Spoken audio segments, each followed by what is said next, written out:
Hi, I'm Bob Tabor with www.learnvisualstudio.net, where I teach beginners the skills they need to get their first software development job building Windows and web apps at the world's best companies as quickly as possible. So in this lesson, we're going to talk about handling exceptions that occur within your application. We'll discuss what can go wrong, why things go wrong, and how to build resilient applications that are impervious to crashing through the use of the try-catch block in C#. So when the compiler catches a data type mismatch, an unresolved reference to a class, or some malformed C# instructions, it will refuse to compile your source code into a .NET assembly until you fix the problem. These types of problems are called compilation errors. However, there are other types of errors that happen during runtime, or in other words, they happen when the compiled .NET assembly is actually in the act of executing. There are countless reasons why this could occur, but many times it occurs due to situations that are outside of the control of the developer. For example, if your application cannot read or write to disk because a folder or a file is missing or it's corrupt, or because network access to that resource is unavailable, or when attempting to access a database, perhaps the table is not there anymore, or the structure of it has changed, or just otherwise unavailable. These could all cause your application to experience an exception at runtime. Now, in some cases, the developer may not have foreseen a problem and therefore didn't account for it. For example, perhaps the developer allows users to type in a country, but the user misspells the country name, or perhaps the user maliciously types in numbers instead of alphanumeric characters or alpha characters. So as a software developer, your job is to make sure that you account for these possibilities. A friend of mine was fond of saying that 80% of all code exists to solve 20% of all potential problems that happen in your code. So generally, software developers should be pessimistic of the reliability of all outside input to the program. So if you rely on a file or a network resource, treat it with great suspicion. If you rely on a user to type in data to your application, then treat it as if it is absolutely evil, okay? So this is the software developer's equivalent to defensive driving. Always code defensively. And the way that a C# developer codes defensively is through the use of a try-catch block, which we'll demonstrate in this lesson. Okay, so what I want to do is actually go back to the read text file while project that we created back in lesson number 7. So I'm just going to use the recent link here. If it doesn't show up, you can always go to File, Open Project, and then scan through your projects folder to find the read text file while project. All right, there we are. And just want to confirm that it actually still works. It does. Great. So now what I want to do is I want to actually sabotage the application by changing the name of the file. There's a couple of different ways I could do this. I could change the actual name that I'm looking for itself, but I want to show you one other thing that you can do with the Solution Explorer, and that is to right-click and select Rename. And here we'll just change the name from values.txt to values1.txt. Then I'll hit the Enter key on the keyboard to actually make that change permanent. All right, so now whenever I run the application, let's see what happens. Here's what a developer sees whenever you encounter a runtime exception. An unhandled exception of type system.io.file-not-found exception occurred in the MS-core lib.dll. Couldn't find the file, and then gives the actual the location that it was and the file name that it was looking for. All right, so that's what a developer sees when running this in Visual Studio. But what would an end user see whenever they encountered this exception? Well, remember the technique that we used several lessons ago whenever we created a release version of our application? You want to make sure that to choose the release configuration and then choose the build solution. And then what we want to do is open up Windows Explorer and confirm that we actually have a bin/release folder. So we'll go to Visual Studio 2013 Projects, read text file while, look in the project folder, in the bin folder, then in the release folder. And we can see here we have both our .exe file, our application, as well as the values1.txt file. So when I double click the .exe file, and make sure you're working with the application. Sometimes Windows Explorer is set up to not display common file types, the extensions for common file types, so it might leave off the .config, and then you think you're clicking on the read file while .exe when you're really just opening up the XML configuration file. All right, I've done that before. All right, so let's double click this, and right away you see an error message pops up. Another error message in Windows pops up with the read text file while has stopped working. A problem has caused the program to stop working correctly.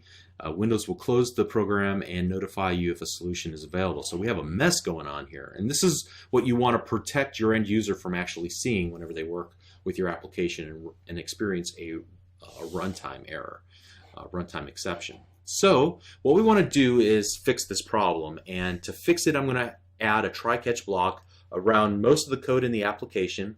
And so to do that, I'm going to go right above the stream reader and then right below the myreader.close, and I'm going to insert the try.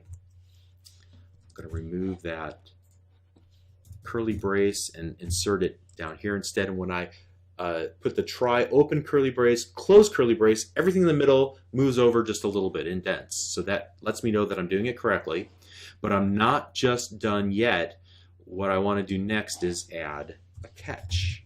All right. And so anytime an exception happens, we want to catch it and write this code instead. Console.write line.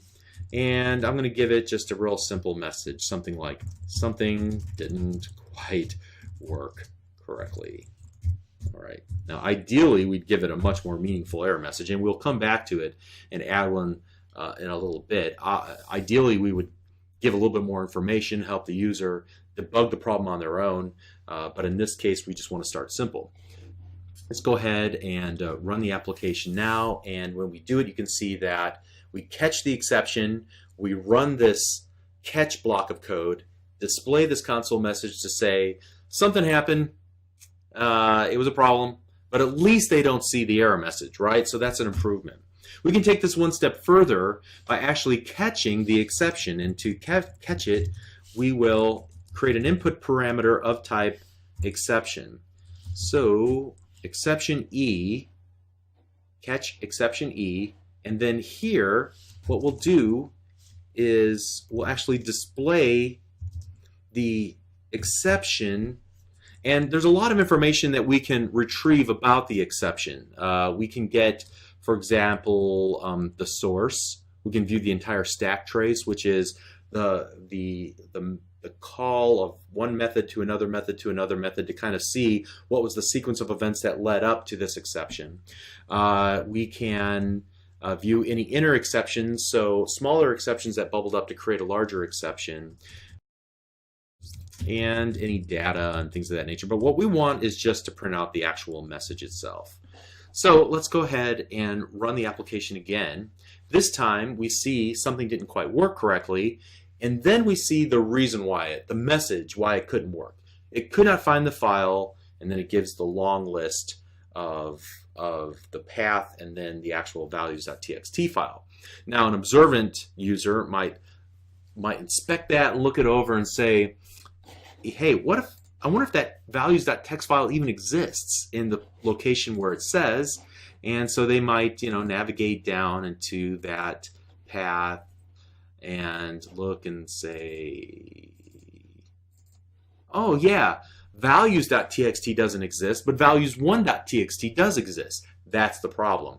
And maybe they're smart enough or clever enough to actually fix the problem by just renaming this file.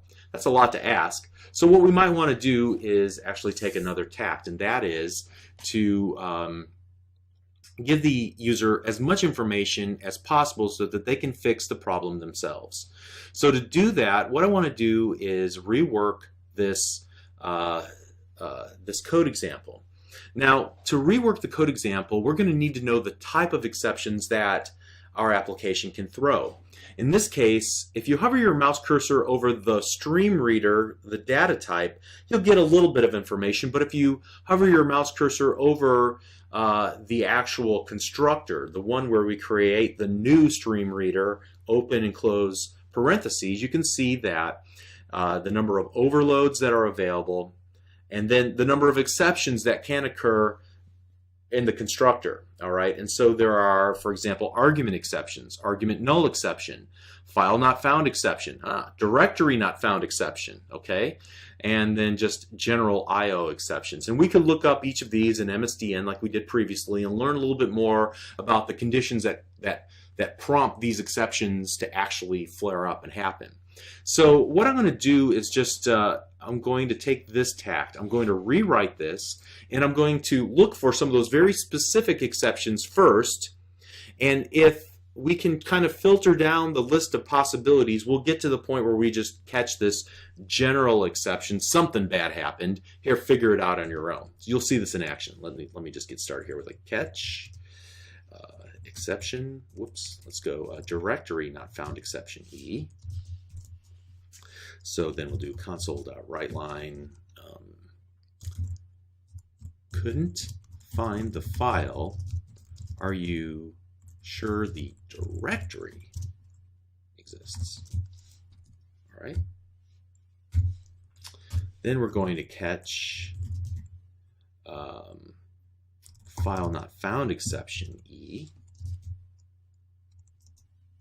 We're going to console.writeLine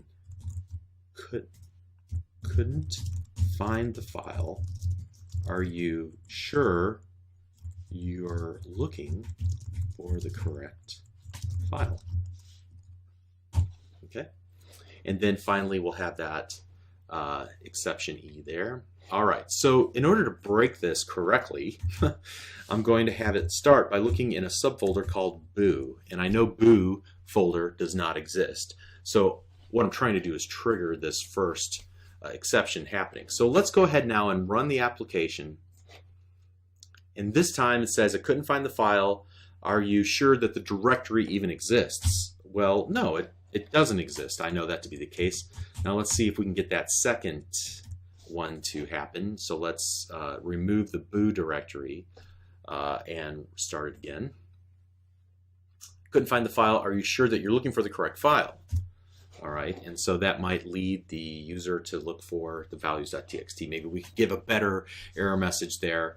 And then finally, if something else went wrong, this final exception would finally would kick in. All right, so the key is to check for the most specific exceptions first and the most general or generic last. So we begin by catching the most specific, a directory not found, and then a file not found, and then move on. All right. So there's one other part to this try-catch block that I want to add, and that is finally. All right. And so let me just type in this little message.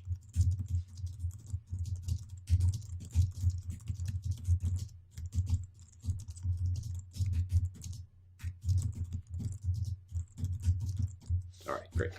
All right, so as you can see here, you want to use the finally to wrap things up. So if there was some way to close a connection, deal with with the fact of the matter that you can't get to the resource that you need to, think about the logic that would leave the data in an incorrect state and then address it here in the finally. Okay, so that's the purpose of using that, and you want to try to clean up as much as you can before you move on. All right. Now, as we look over this structure, this try, catch, catch, catch, and then finally, on the surface it might seem to make sense to you to just wrap your entire application in a try-catch block. But frankly, that's a little bit lazy. Some developers have done that, but they're often ostracized by end users for providing these cryptic error messages. I mean, just think if we were to just leave these off and just rely on the exception E, and then something didn't work, figure it out for yourself. All right, that's a little bit lazy. So typically, you'll see some error messages that no human except maybe the guy that actually wrote the application could even understand. Well, the reasons developers do this is because they sometimes take that exact approach, leaving exception handling to the very end of the software development process. And so that leads to this catch-all that's convenient for the developer, but it's maddening for the user. And I'm sure you've been there and seen those maddening error messages before. So you should strive to put the same amount of attention into protecting your user from having to guess what to do next or how to fix the problem. If you, the developer, can fix the problem for the user without the user knowing it, awesome. You should do that. If you can't, well, at least identify the exact problem and then ask the user for input that you might need to handle that situation gracefully. You should protect the end user from losing data or feeling stupid at all costs. That's what makes your application polished, and it's what users expect, a reliable experience. No surprises. All right. So to recap in this lesson, we talked about defensive coding through the use of the try-catch block, to plan for inevitable problems that come as a result of trusting anything that's exterior to your application. We talked about handling special cases first and then more general cases last. And we talked about the mindset of the conscientious developer who seeks to advocate and protect the user from losing data and from even having to make tough choices or from feeling dumb while they're using your application. Using a catch-all strategy like just catch exception E is not ideal, and you should strive to examine each part of your application that relies on exterior resources like we did here when we hovered our mouse cursor over the constructor for the stream reader, and then apply a try-catch block judiciously around those parts of your application that rely on those external resources. All right? Awesome. We are making great progress. You're doing great if you're hanging in there with me. We're almost to the end. Don't give up now. We'll see you in the next lesson. Thank you.